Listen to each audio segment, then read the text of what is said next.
24 घंटे आप एक वीडियो कॉल पर कैद हैं और वही कर रहे हैं जो वो आपको करने को कह रहा है, तब तक जब तक वो आपको जो है 24 आवर्स तक आपको वीडियो कॉल पे आपको रहना पड़ेगा। हम आपको बस आपकी एक्टिविटीज़ ऑब्जर्व करेंगे, बस आपको जो करना है आप करिए, कोई दिक्कत नहीं। आपका काम भी करना है, काम भी करो। आपको लैपटॉप पे काम करना है तो आप स्क्रीन शेयरिंग करके भी आप लैपटॉप का काम करो, आप सब कर सकते हो, बट आपको वीडियो कॉल और माइक आपको ऑन रखना है। ये है डिजिटल अरेस्ट का एक ऐसा केस जो आपके रोंगटे खड़े कर देगा। सुनिए 24 घंटों की डरावनी दास्तान विक्टिम की जुबानी। संडे को आफ्टरनून 12-1 PM के आसपास की बात है। मेरे पास एक कॉल आया। वो ऑटोमेटेड कॉल था DHL कंपनी के थ्रू कि आपका there was some parcel which has been return to no more press 1 to talk to executive press 2। तो मैंने उसके हिसाब से मैंने उनसे बात करी, मैंने कस्टमर एग्जीक्यूटिव से। तो उन्होंने मुझे बहुत ही नॉर्मली तब तक कुछ भी ऐसे जिक्र नहीं, उन्होंने मुझे जैसे पार्सल वाले बात करते उन्होंने मुझसे वैसे बात करी कि सर आपका पार्सल था वो यहाँ पे रिटर्न हो गया, आप यहाँ से आके कलेक्ट कर लेना। मैं बोला मेरा ऐसा कोई पार्सल नहीं था। तो वो बोले कि पार्सल थाईलैंड का था, आप याद कीजिए। मतलब मेरा ऐसा कोई पार्सल नहीं है, मेरा नाम का मिसयूज़ हो रहा है। मैंने उनको ये भी उनको बोला। उन्होंने बोला सर ऐसा है तो आप क्या चाहते हो बताओ, मतलब हम क्या करें। मैंने आपको मतलब मुझे इसको रिपोर्ट करना ही पड़ेगा क्योंकि मेरे नाम से अगर ऐसा कुछ यूज़ हो रहा है तो बोले ठीक है सर, हम आपके साथ हैं, हम आपका कॉल आप चाहोगे तो साइबर क्राइम में फॉरवर्ड कर देंगे। फिर उस कॉलर ने पीड़ित को साइबर क्राइम डिपार्टमेंट से कनेक्ट किया। हम आपको सुनाने जा रहे हैं वो रिकॉर्डिंग। 4 kg कपड़े और एक लैपटॉप मिला और कपड़ों के अंदर 5 पासपोर्ट, 3 बैंक क्रेडिट कार्ड और 140 ग्राम MDMA, इतने उनको कंटेंट मिले हैं।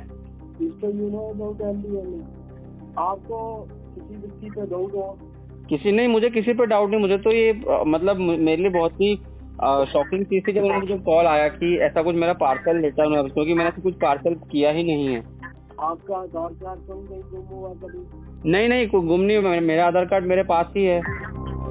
इन सब बातों से वो पीड़ित का विश्वास जीत रहे थे, उसे जता रहे थे कि वो उसकी मदद करना चाह रहे हैं। ये इस गैंग का तरीका है। उन्होंने बात करते करते ही पीड़ित को CBI का लेटर भी भेज दिया। पीड़ित उनके झांसे में आते जा रहा था। कॉलर ने उसे बताया कि ये एक हाई प्रोफाइल केस है और उसे मुंबई आना होगा। मिस्टर, अभी आपको फिजिकली मुंबई या मेरी ब्रांच में आना पड़े तो आ सकते हैं आप। अभी आप फिजिकली नहीं आ सकते तो देन फिर आपको अपनी एक वीडियो स्टेटमेंट कॉल करवानी होगी थ्रू स्काइप ऐप के। पीड़ित ने कॉलर की बात मानी और स्काइप पर आ गया। वो बेखबर था कि अब 24 घंटों के लिए वो कैद होने वाला है। मेरे लिए मेरे सामने एक CBI ऑफिशियल था और CBI ऑफिशियल शायद अपनी कंट्री में उनको एक काफ़ी रेप्यूटेड पोजीशन पे देखा जाता है। तो मुझे नहीं पता था कि वो फेक है, बट क्योंकि CBI ऑफिशियल है तो I was trying to be a good citizen और मैं उनकी बात से मैं उनको कोऑपरेट कर रहा था। जैसा वो मुझे बोलता था मैं कोऑपरेट कर रहा था। मेरे अंदर इतना वो डर उस टाइम पे बैठ चुका था कि कहीं से भी मुझे जो लैपटॉप बंद नहीं होना चाहिए और मुझे कोई देख रहा है, मतलब मुझे किसी की आवाज़ आ रही है, वो मुझे कमांड कर रहा है। एक्चुअली जैसा वो कमांड कर रहे हैं वो बोलते हैं कि अब आप जाके खाना खा सकते हो, तो मैं जाके खाना खा रहा था। अब आप जो है घर वालों के साथ जाके बात कर सकते हो, तो मैं बस उस टाइम पे मैं उठ रहा था, वरना मैं उठ भी नहीं रहा था। मैं लैपटॉप के सामने ही था मैं पूरे टाइम 24 आवर्स। ये सिलसिला 24 घंटों तक चला। जॉइंट फैमिली में रहते हुए भी पीड़ित अपने कमरे में कैमरे के सामने कैद था और अनजाने ही डिजिटल अरेस्ट हो गया था। सुबह होते ही सो कॉल्ड CBI अफसर ने उन्हें क्लीन चिट दे दी और कहा कि अब बस अकाउंट वेरीफाई करना है। 2.5 लाख समथिंग उन्होंने मुझसे ट्रांसफर करवा दिया।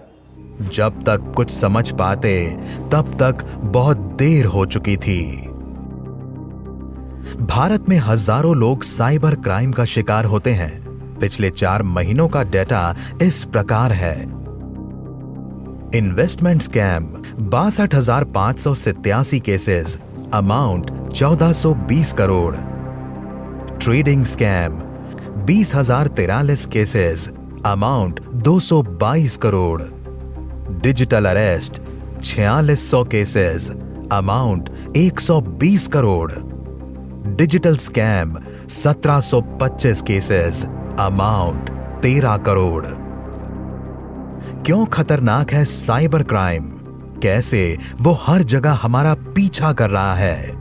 इसमें सबसे इम्पोर्टेंट ये है हजारों किलोमीटर दूर बैठा हुआ व्यक्ति, झारखंड में बैठा हुआ व्यक्ति आज आपके साथ यहाँ इंदौर में क्राइम कर सकता है, केवल वहीं बैठे बैठे। Invisible crime, invisible criminal, 1000 of kilometre distance.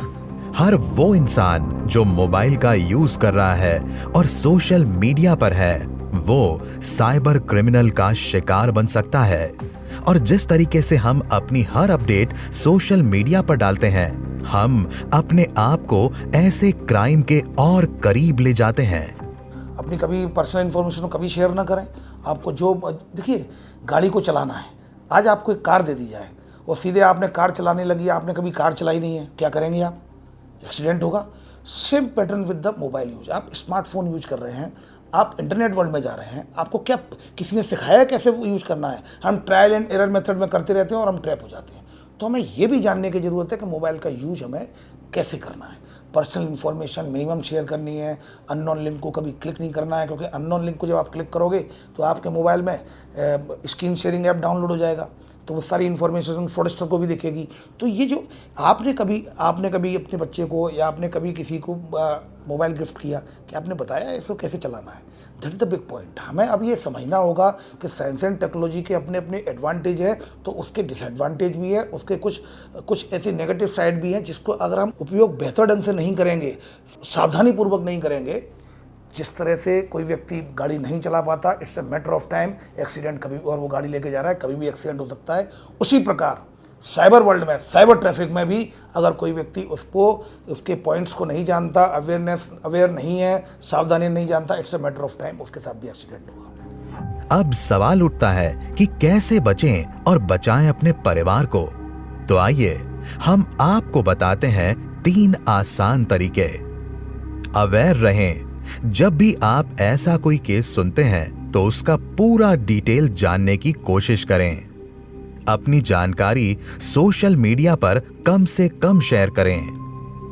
जब भी कोई अनजान कॉल या ईमेल आए तो तुरंत जवाब ना दें। इन सब प्रिकॉशंस के बावजूद भी यदि आप किसी तरह की साइबर फ्रॉड का शिकार होते हैं तो घबराइए नहीं, तुरंत 1093 पर कॉल करें। जब हम सतर्क रहेंगे तभी हम सुरक्षित रहेंगे।